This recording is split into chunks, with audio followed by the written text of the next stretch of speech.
আসসালামু আলাইকুম, স্বাগত জানাচ্ছি আরটিভির রাতের সংবাদে। আপনাদের সাথে আছি আমি ফারজানা তানি। নির্বাচন নিয়ে সময়ক্ষেপণে উদ্বেগ, অসন্তোষ সৃষ্টি হচ্ছে। দ্রুত সুনির্দিষ্ট রোডম্যাপ ঘোষণা করা উচিত বলে মনে করেন বিএনপির ভারপ্রাপ্ত চেয়ারম্যান তারেক রহমান। তিনি বলেন, জাতীয় নির্বাচনের আগে স্থানীয় সরকার নির্বাচন হলে স্বৈরাচার পুনর্বাসিত হতে পারে। দেশের স্বার্থে সব রাজনৈতিক দলের অবস্থান এক হওয়া উচিত বলেও মনে করেন তিনি। জাতীয় প্রেস ক্লাবে এবি পার্টির প্রতিষ্ঠা বার্ষিকী অনুষ্ঠানে এসব কথা বলেন তারেক রহমান। মাইদুর রহমান রুবেলের রিপোর্টে বিস্তারিত। আমার বাংলাদেশ পার্টির প্রতিষ্ঠাবার্ষিকীর অনুষ্ঠানে ভার্চুয়ালি যোগ দিয়ে বিএনপির ভারপ্রাপ্ত চেয়ারম্যান তারেক রহমান বলেন, জনগণকে রাজনৈতিক ও অর্থনৈতিক নিশ্চয়তা দেবার জন্য প্রয়োজন জনগণের নির্বাচিত সরকার, আর তার জন্য দেশে স্বাধীনভাবে ভোট প্রণয়নের স্বাধীনতা নিশ্চিত করতে হবে। ফেসিবাদ ঠেকাতে নতুন রাজনৈতিক বন্দোবস্ত প্রয়োজন বলেও মনে করেন তিনি।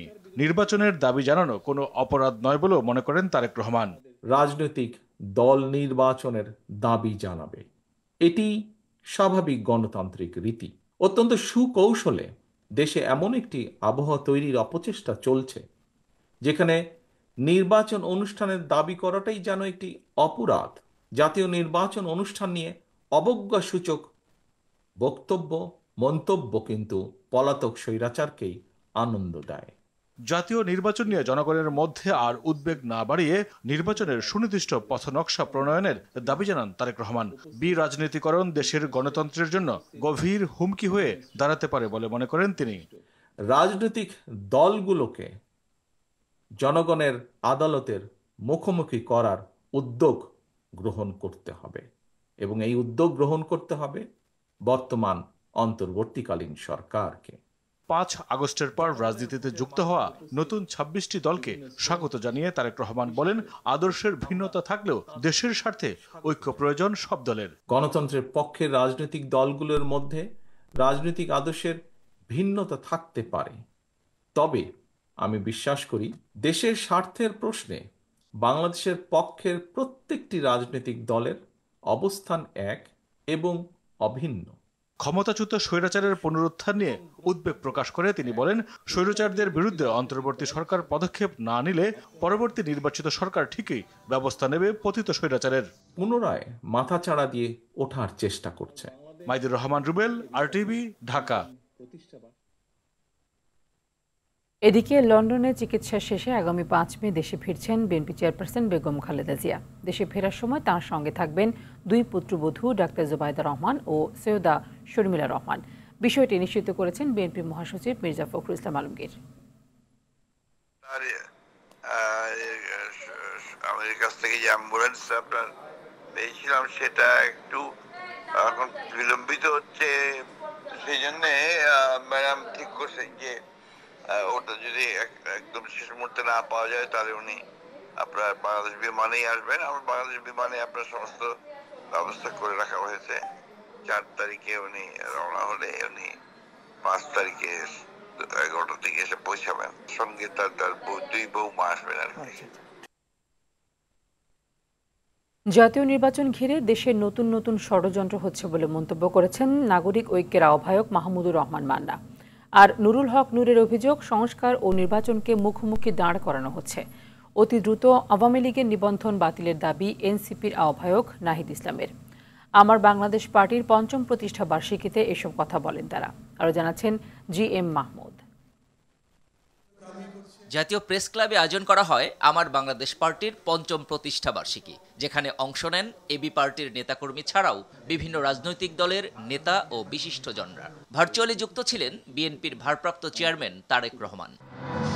দেশের চলমান পরিস্থিতি নিয়ে মাহমুদুর রহমান মান্না বলেন, সামনে নির্বাচন থাকলেও দেশের নতুন নতুন ইস্যু তৈরি হচ্ছে। সামনে নির্বাচন স্পষ্ট তারিখ নাই, কিন্তু নতুন নতুন সমস্যার আলামত দেখা যাচ্ছে। এগুলো কি শুভ লক্ষণ? জনগণের ম্যান্ডেটই আসল কথা উল্লেখ করে মৌলিক সংস্কার শেষে নির্বাচন দেবার কথা বলেন জোনায়েদ সাকি। আর নির্বাচনের স্পষ্ট রূপরেখা চান নুরুল হক নূর। কাজে আমরা যা সংস্কার করব, যা রূপান্তর করব, শেষ পর্যন্ত যেহেতু জনগণই বাংলাদেশে কিংবা একটা রিপাবলিকে ক্ষমতার কেন্দ্র, সেই জনগণের ম্যান্ডেট গ্রহণ করতে হবে। আশ্রয় দিয়ে আমরা যে বিপদে পড়েছি, আবার একটা মানবিক করিডোরের নামে দেশকে আবার কোন ফাঁদে ফেলা হচ্ছে, এটি নিয়ে আমরা শঙ্কিত।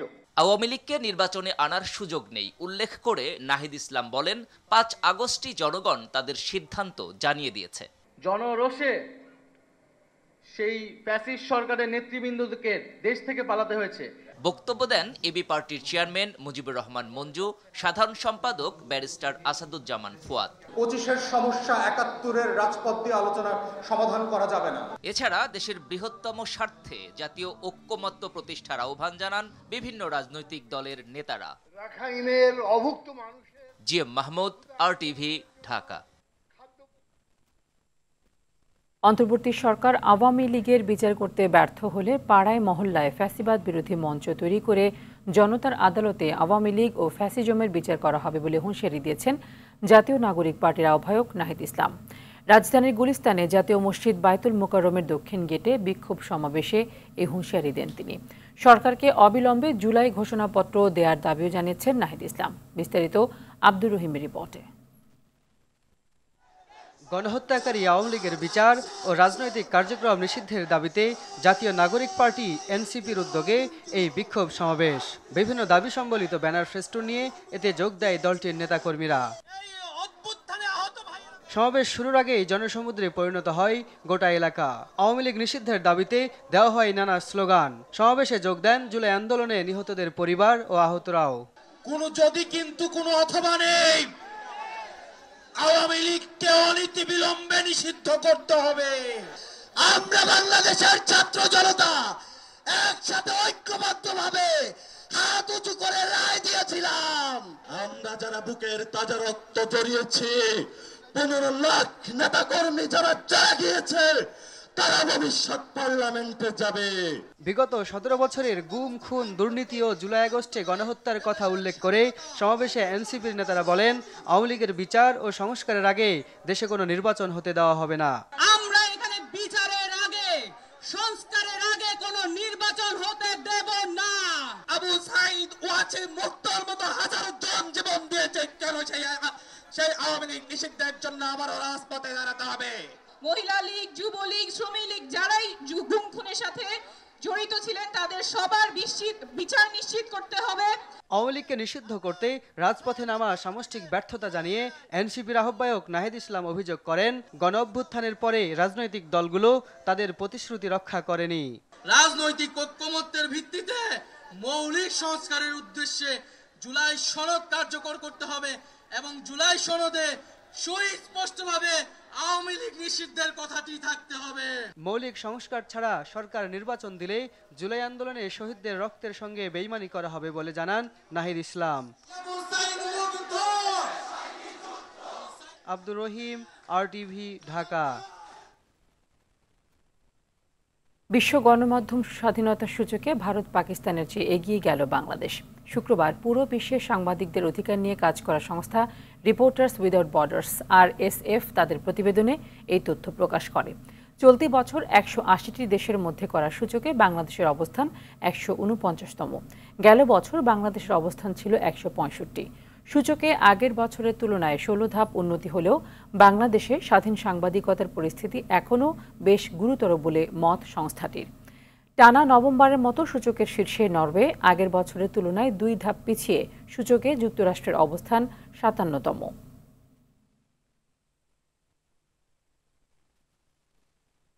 এখনকার মতো বাক স্বাধীনতা আগে কখনোই বাংলাদেশের সংবাদ মাধ্যমগুলো ভোগ করেনি বলে মন্তব্য করেছেন প্রধান উপদেষ্টার প্রেস সচিব শফিকুল আলম।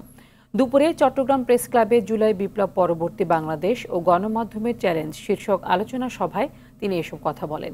প্রেস সচিব আরও বলেন, পার্শ্ববর্তী একটি দেশের মিডিয়া জুলাই বিপ্লবের পর থেকে বাংলাদেশের বিরুদ্ধে ক্রমাগত মিথ্যাচার ও উস্কানিমূলক সংবাদ প্রচার করে যাচ্ছে।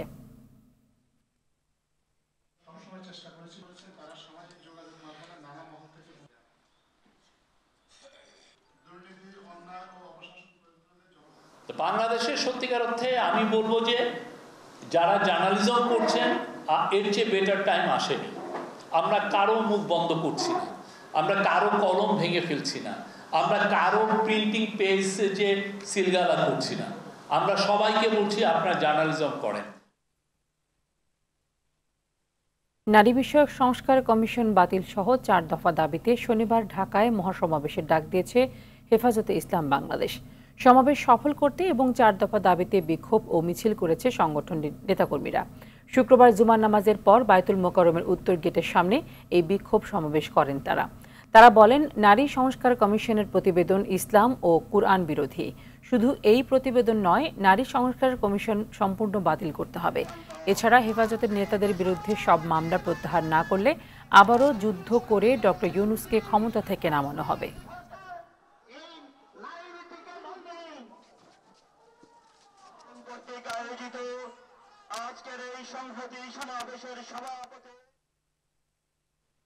ইলিশ ধরার 2 মাসের নিষেধাজ্ঞা শেষে নদীতে নেমে কাঙ্ক্ষিত ইলিশের দেখা পাচ্ছে না চাঁদপুরের জেলেরা। পদ্মা ও মেঘনা নদীর মোহনার 70 কিলোমিটার এলাকায় ইলিশ ধরতে নেমে হতাশ তারা। অবৈধভাবে জাটকা শিকার, জলবায়ু পরিবর্তন ও পর্যাপ্ত বৃষ্টিপাত না হওয়াকে নদীতে ইলিশ না পাবার কারণ বলছেন বিশেষজ্ঞরা। অন্যদিকে জেলেদের দাবি, নিষেধাজ্ঞা 2 মাস থেকে কমিয়ে 1 মাস এবং জাটকা ইলিশের আকার পুনর্বিবেচনা করলে নদীতে এ সময় মাছ পাবেন তারা।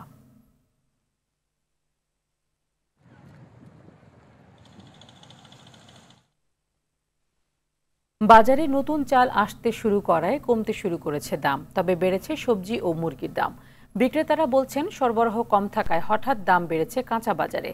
এতে অসন্তোষ জানিয়ে বাজারে জোরালো নজরদারির দাবি ক্রেতাদের। বিস্তারিত কায়েস রাহাতের প্রতিবেদনে। নতুন চাল আসতে শুরু করায় কেজি প্রতি 2-1 টাকা কমেছে দাম।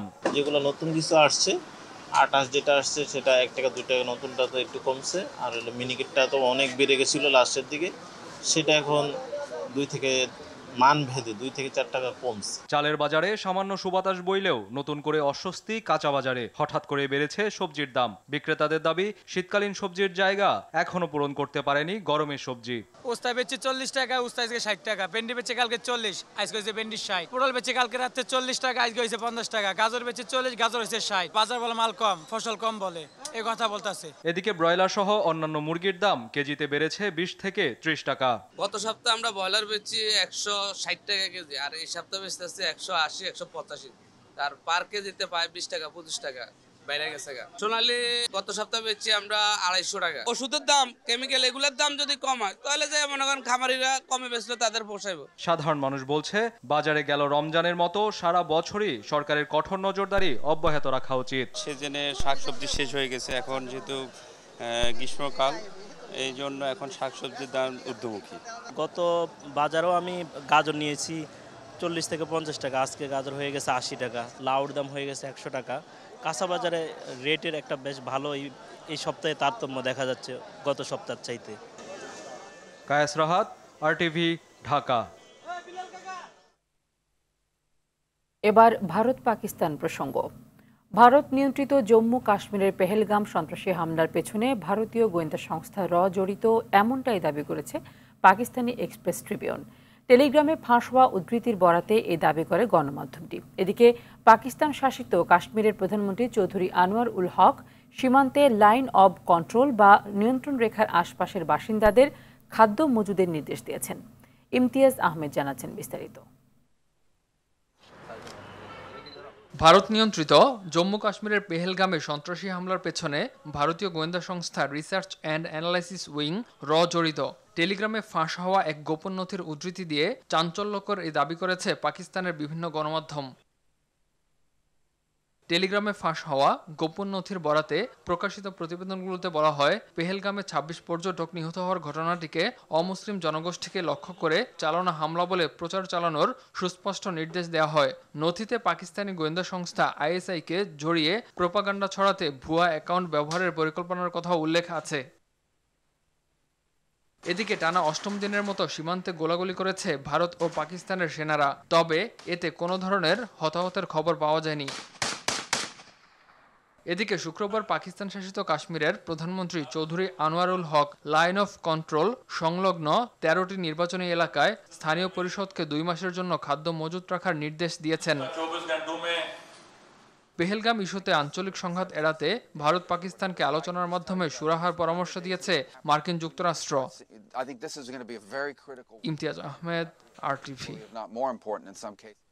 দিনাজপুরের বিরল সীমান্ত থেকে আটক করা 2 বাংলাদেশি কৃষককে ফেরত দেওয়ার বিনিময়ে 2 ভারতীয়কে ছেড়ে দিল বিজিবি। দীর্ঘ 9.5 ঘণ্টা পতাকা বৈঠক শেষে রাত 9টার দিকে আটককৃত নাগরিকদের হস্তান্তরের সিদ্ধান্ত নেয় বাংলাদেশের সীমান্তরক্ষী বাহিনী বিজিবি ও ভারতীয় সীমান্তরক্ষী বাহিনী বিএসএফ।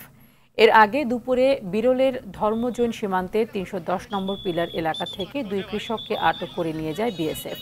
এই ঘটনায় 2 ভারতীয় নাগরিককে বাংলাদেশ ভূখণ্ডে ধরে নিয়ে আসে বিক্ষুব্ধ স্থানীয়রা।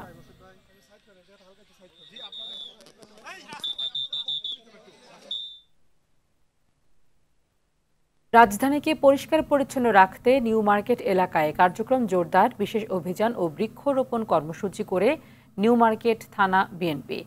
সকালে নিউ মার্কেট 1 নম্বর গেট থেকে এই কার্যক্রম শুরু করে দলটির আন্তর্জাতিক সম্পাদক ব্যারিস্টার নাসির উদ্দিন অসীম। বাংলাদেশে বিএনপি নেতাকর্মীদের এমন জনকল্যাণকর কাজে এগিয়ে আসার আহ্বান জানান দলটির এই নেতা। বলেন, বিগত ফ্যাসিস্ট সরকারের আমলে নেতাকর্মীরা জনগণের পাশে দাঁড়াতে পারেনি। 17 বছরের এই দীর্ঘ আন্দোলনের পর এখনই সময় এসেছে মানুষের পাশে দাঁড়ানোর।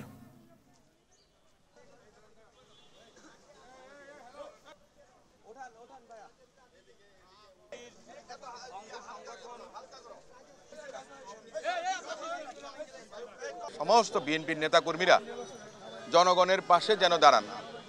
সবভাবে কিভাবে দাঁড়াতে পারবেন আপনি দেখুন, পরিষ্কার পরিচ্ছন্নতার কথা বলুন, আপনার মানুষের পাশে দাঁড়ানোর জন্য কে কোন অসুবিধার মধ্যে আছেন। বিগত 17টি বছর আমরা ফ্যাসিস্টের বিরুদ্ধে লড়াই সংগ্রামে লিপ্ত ছিলাম।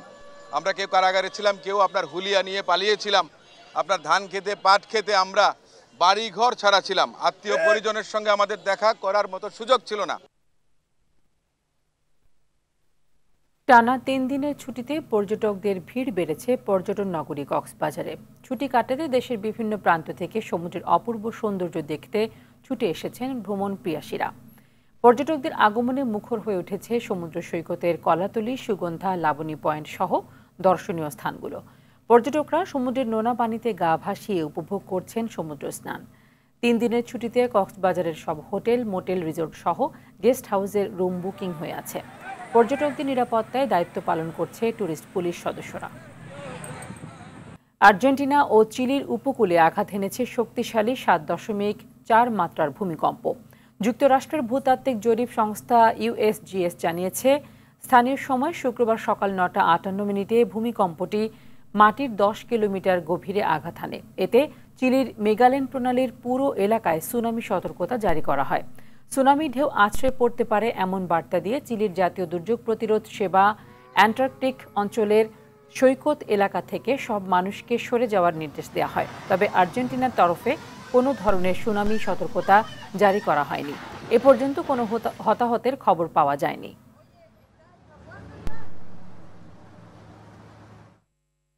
যে কোনো ব্যক্তি বা দেশ ইরান থেকে তেল কিনলেই তারা মার্কিন নিষেধাজ্ঞার আওতায় পড়বে বলে হুঁশিয়ারি দিয়েছেন যুক্তরাষ্ট্রের প্রেসিডেন্ট ডোনাল্ড ট্রাম্প। বৃহস্পতিবার ওয়াশিংটন ডিসিতে তিনি এই ঘোষণা দেন। এছাড়া সামাজিক যোগাযোগ মাধ্যম ট্রুথ সোশ্যালেও একই বার্তা দেন ট্রাম্প। সেখানে তিনি বলেন, যারাই ইরানের সঙ্গে তেলের ব্যবসা করবে তারা কোনোভাবেই যুক্তরাষ্ট্রে ব্যবসা করতে পারবে না।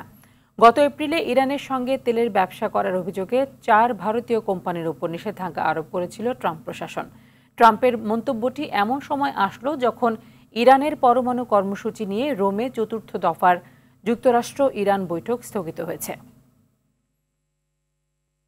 টানা 2 দিনের চেষ্টায় ইসরায়েলের দখলকৃত জেরুজালেম দাবানল নিয়ন্ত্রণে এসেছে। বৃহস্পতিবার ইসরায়েলের ফায়ার সার্ভিস কর্তৃপক্ষের বরাতে গণমাধ্যম টাইমস অব ইসরায়েল তথ্যটি নিশ্চিত করে। এর আগে পশ্চিম জেরুজালেমে বিভিন্ন বনাঞ্চলে তাণ্ডব চালায় দাবানল। এ সময় দেশটিতে জরুরি অবস্থা ঘোষণা করা হয়। আগুন নেভাতে অন্যান্য দেশের সহায়তা চায় দখলদার ইসরায়েলের প্রধানমন্ত্রী বেনিয়ামিন নেতানিয়াহু। দেশটির ফায়ার সার্ভিস কর্তৃপক্ষ জানিয়েছে, দাবানলে কোনো প্রাণহানির ঘটনা ঘটেনি। তবে ভয়াবহ দাবানলে দেশটির প্রায় 5,000 একর জমি পুড়ে গেছে বলে জানিয়েছে ইহুদি জাতীয় ফান্ড। এর মধ্যে প্রায় 3,000 একর বনাঞ্চল। গাজা ভূখণ্ডে বৃহস্পতিবার রাতভর এবং শুক্রবার সকালে দখলদার ইসরায়েলি বাহিনীর চালানো হামলায় অন্তত 61 ফিলিস্তিনি নিহত হয়েছে। এদিকে যুদ্ধবিধ্বস্ত গাজা ভূখণ্ডে আন্তর্জাতিক মানবিক সহায়তা প্রদানকারী এনজিও দ্য ফ্রিডম ফ্লোটিলা ফাউন্ডেশনের পাঠানো ত্রাণবাহী জাহাজে হামলা চালায় ইসরায়েলি বাহিনী। তবে হামলায় কোনো হতাহতের খবর পাওয়া যায়নি। এক বিবৃতিতে সংস্থাটি জানিয়েছে, বৃহস্পতিবার রাতে মাল্টার আন্তর্জাতিক সমুদ্রসীমা অতিক্রম করার সময় জাহাজে সরাসরি হামলা করা হয়। শুধু ইসরায়েলি জিম্মিদের মুক্তি নয়, শত্রুদের বিরুদ্ধে জয়ী হওয়ার জন্য গাজায় সামরিক অভিযান চলমান রয়েছে বলে জানিয়েছে ইসরায়েলের প্রধানমন্ত্রী বেনিয়ামিন নেতানিয়াহু। আরব আমিরাতের বিপক্ষে 2 ম্যাচের টি-20 ম্যাচ খেলবে বাংলাদেশ। শুক্রবার সিরিজের সূচি প্রকাশ করেছে ইসিবি। আগামী 14 মে আমিরাতে যাবে টাইগাররা। এরপর 17 ও 19 সারজা ক্রিকেট স্টেডিয়ামে আমিরাতের বিপক্ষে 2টি ম্যাচ খেলবে নাজমুল শান্তর দল। খেলা শুরু হবে বাংলাদেশ সময় রাত 9টায়। আমিরাতের বিপক্ষে এখন পর্যন্ত 3টি টি-20 ম্যাচ খেলে সবকটিতেই জয় পেয়েছে টাইগাররা। এই সিরিজেও তারই ধারাবাহিকতা ধরে রাখতে চায় বাংলাদেশ। এদিকে আমিরাতের বিপক্ষে সিরিজ শেষে বাংলাদেশ দল যাবে পাকিস্তানে। সেখানে রেজওয়ান বাবরদের সাথে খেলবে 5 ম্যাচের টি-20 সিরিজ। রাতের সংবাদ এই পর্যন্ত। মধ্যরাতের সংবাদ 1টায় দেখার আমন্ত্রণ রইল। ধন্যবাদ সবাইকে।